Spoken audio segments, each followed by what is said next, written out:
3, 2, 1. Hi, it's Jack Ballou. Thanks for tuning in to my YouTube channel. We're going to talk about exercise 35 from the book 101 Dressage Exercises for Horse and Rider. This is a great rider fitness exercise. There's tons of ways to ride without your stirrups. But I want to show you how to go about it correctly, because it's not guaranteed that just because you're riding around without your feet in the stirrups, you're improving your seat. So if your goal is to just ride around without your stirrups and have fun, that's great. Keep doing that. If your goal is to strengthen and work on your stability to make your seat more effective to ride your horse better, there's a couple pointers I need you to keep in mind. Number one, the biggest one, is your foot placement. So here's how I see most people riding around without their stirrups. I got the floppy feet. See how my toes are dangling, my feet are rotated out to the side. The reason that that is not a good strategy is there's a lot of proprioceptors in our feet. We know that from reflexology in the sole of your feet, but also the position of your ankle and foot really does dictate a lot of the alignment that happens on top of the ankle joint.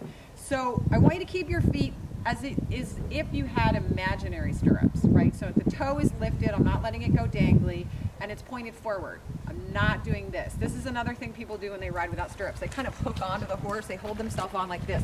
See how my knees are rotated out to the side and my feet are a little bit like airplane wings?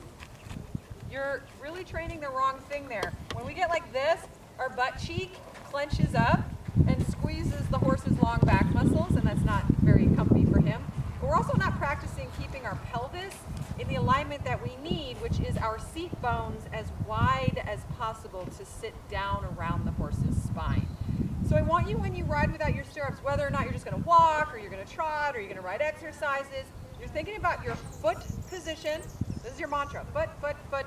And your thighs are a little bit rotated inward such that your knee, this depends a little bit on personal conformation, but that your knee is mostly pointed straight ahead, right? If you look down and your kneecap is turned out to the side, you're not doing it right. Get that thigh bone aligned, foot placement, and then go ahead and ride some circles, make some transitions.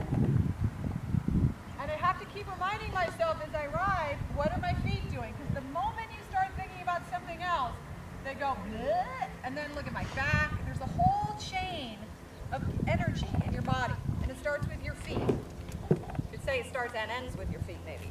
So you can spend a few minutes in the beginning of the ride is typically what I do, just walking around, letting the horse move around, keeping the alignment.